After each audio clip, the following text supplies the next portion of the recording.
Okay, it's been brought to my attention that these Conference North playoffs are just one leg. We've got an away game against a York City team that beat us 4-1 in the league 2 games ago. We ain't getting promoted this year, are we? Hello and welcome to part 16 of Backing the Boro. I'm Kev, and coming up on today's episode, we are away against York City in the first round of the Conference North playoffs. I don't like the fact that we just get, it's an away leg and that's that. Stupid playoffs. And I'm really scared because this is what happened 2 games ago when we went away from home against York. They absolutely thumped us. I mean, to be fair, most of the thumping happened quite late on in the game, but we were thumped nonetheless. And we're going with the 4-3-1-2 because of it. This was the last time we played the 5-3-2. We did switch to the 4-3-1-2 in this game, and that's when they scored those 2 goals. I admit that. I was there.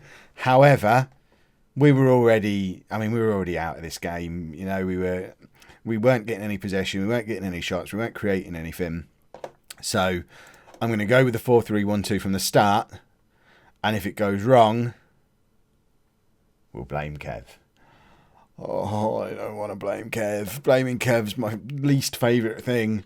So this is the team that we're going to be doing, and I'm quite nervous about this. I don't want another year in this league. But then we finished 7th. We deserve another year in this league. But I don't want one. So we've got Linus in goal. A back 4 of Waters, Ercolani, Jones and Trotman. Ercolani still wanted by Udinese. In midfield, we're going with Tom Elliott, Wheatley as our defensive midfielder, and AJ George as our attacking playmaker, with Jordan Nicholson in behind Yorson and Chambers. We have a lot of options on the bench. I've carefully selected the bench. That's right, I've picked my own bench.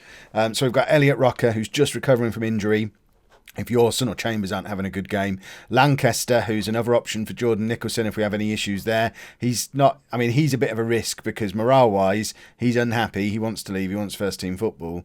That might just be enough for him to come on and score a hat-trick, though. So I kind of feel like we need attacking options on the bench, and he's definitely one. And Ashley Salmons is an option for our midfield, plus Kenny Clark, who never lets us down as a centre-back who can come on if, for example, we go 3-0 up and decide we want to go to a back 3, then we can bring Kenny Clark on. Both Waters and Trotman are capable of being pushed forward a little bit.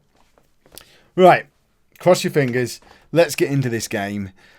You probably already know whether we won or not based on the length of the episode, but let's say if we lose, there's going to be 15 minutes of violin music at the end of it. In fact, no, forget that. If we win, we'll just do the next leg will be tomorrow. We won't do it all in one episode. That way we keep it all a surprise. Yes, we've done very well to get to this point. We have to make sure we're both in similar predicaments. What? I'm not in a predicament. I need to read these. It's such an important game. What recent struggles? Poor form. Oh, both teams are in poor form, are they? We want it more than they do. Form schmorm. We did well on that last game of the season when we played this system from the start, and hopefully we'll do well with it again. So an early goal would be absolutely delicious. That's what we really, really want. They're doing what are they doing? They're doing like a 4-5-1. But in fact, I could just look in the bottom right-hand corner of the screen. They're doing exactly that, 4-3-3, 4-5-1. So we should be able to control that midfield, but they are going to get around us at the back, just like they're doing now.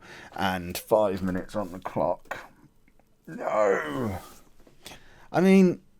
I don't know if we would have necessarily been any better placed to prevent that from happening if we'd have been doing the 3 at the back, because we still only have 1 man wide on each side when we do the 3 at the back, and they're a little bit further forward. So, if anything, that goal would have been just as likely to happen if we'd have been doing the other system as well. And it might just be the reason they thumped us last time, and the reason they're probably going to thump us again today, is because they're playing with attacking wingers, and we're playing with only 2 quite attacking fullbacks out wide.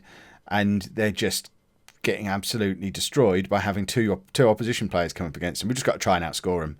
I'm waffling along about it quite a lot, but what I mean is we've got to outscore them. And Ashley Chambers equalises. He doesn't like big games. We've talked about this in the comments a few times. Ashley Chambers doesn't like big games, and that's one of the reasons why he's so very inconsistent. But it looks like he's turned up for this one and has grabbed us an equaliser, and that's exactly what we need to do. We just have to keep scoring goals. Every time they do, we need to as well, and we just need to push and push and push and not find ourselves 2, 3, 4-0 down like we did in the, in the game we played against them just a couple of weeks ago. Oh, I mean, that's as far as my tactical insight into this match goes. Let's just try not to lose by as much as we lost by last time. Aye. Right, George makes the interception, and then that's a terrible, terrible pass. I just don't know what he was trying to achieve. If Trotman goes for that, then he finds himself massively out of position if he doesn't get there. And if he doesn't go for it, we're just handing the ball to one of their wide players, and we've already identified that as an issue. That entire goal goes down to AJ George. And in fact, George is the midfielder who should be where he was passing to. So all he's done there is passed to where he should be standing because he's so out of position, and dragged Trotman out of position and let them come in behind. Every single part of the responsibility for that goal falls on AJ George. And I'm not happy with him about it at all. Oh, we're going to be having words at half-time. Right, let's grab an equaliser before half-time. Though Yorson plays Chambers through, and Chambers is one-on-one with the keeper again. Oh, and he hits the post. Right, we've still got 9 minutes. Chambers is causing them all kinds of problems with his pace. We just need to get the ball to him again. Jordan Nicholson's been very, very quiet. But if we can get him in a position where he can slot a through ball for Chambers, we will grab an equaliser. We've just got to make sure we don't concede again before we get that opportunity. But that's, it's just gone wide. This is going to be a painful, painful experience, win or lose. I can feel my stress levels rising. This is horrible. Oh, right. It has been, I mean, possession aside, a fairly evenly matched first half, and we don't care about possession in this tactic. Possession's not what we're about. We're about getting the ball forward quickly and doing goals with it. That's right, doing goals. And hopefully, that's exactly what we're going to do. We must grab the next goal. If they score again, we're in serious trouble. And Chambers coming up against the defender again, using his pace again. And Ashley Chambers is terrifying them with this pace, but has missed again. And we were talking about him not being a big game player, and I thought it wasn't going to be an issue when he scored. But he's now missed 2 very, very good opportunities. And it's not even a case of taking him off because of it, because we wouldn't have had the opportunities if it hadn't been him, because he's the only man quick enough to create the opportunities in the first place. But he's just not converting them. They've now hit the crossbar. We need to wake up fast and get ourselves back into this game. Jordan Nicholson hasn't turned up. AJ George is having a poor game. I think I'm about to do something drastic and take off Nicholson and bring on Lancaster. We're going to make a triple substitution. I'm going to have Rocker, Salmons and Lancaster are all coming on.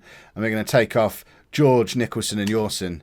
And we are just going to throw ourselves at it for these last 20 minutes. And this might be...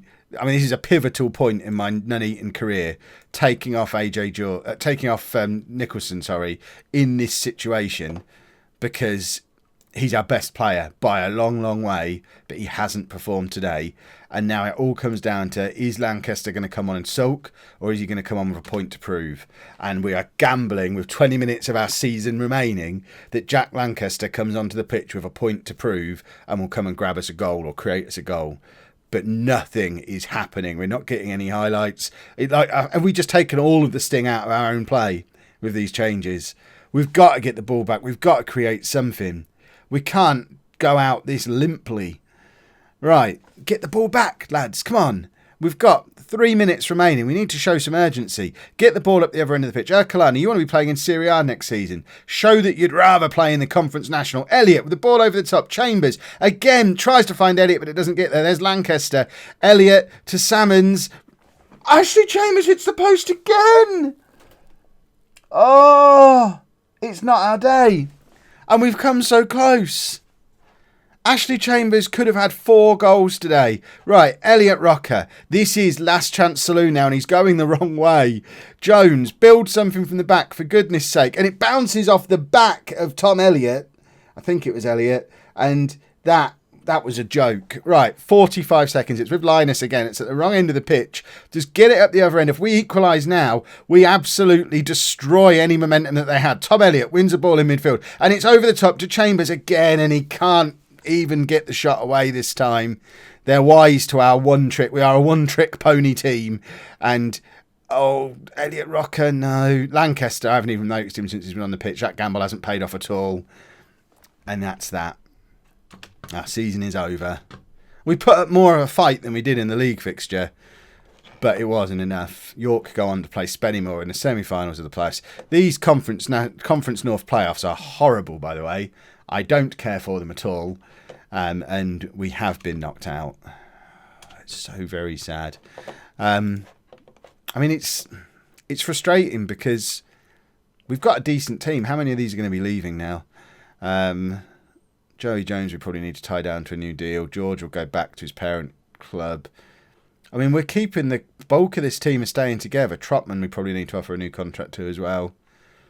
But the bulk of them are going to be here. Rocker is another one who probably needs a new deal.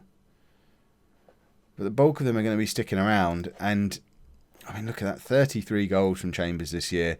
18 from Rocker. 12 from Nicholson. So many goals and assists in the attack of this team. And I think ultimately we were just let down by defensive frailty, which is weird when it's our centre-back who's the one who's being chased by a bigger club. And I guess I would just have to... We're going to blame the three at the back, and we're going to go into next year with a 4-4-2. Not a 4-4-2, what am I saying? With a 4-3-1-2, and just try and do it Kev style. At the third time of asking, we cannot start this series with 4 years in the Conference North. We've got to go up next year, and we've got to give it our best to try and go up as champions, because this whole messing around in the playoffs thing, the playoffs are not pleasant. If you have enjoyed that, please make sure you leave a nice big thumbs up on there for me. Subscribe to the channel for daily Football Manager videos. I'm genuinely a little bit gutted. Thank you very much for watching.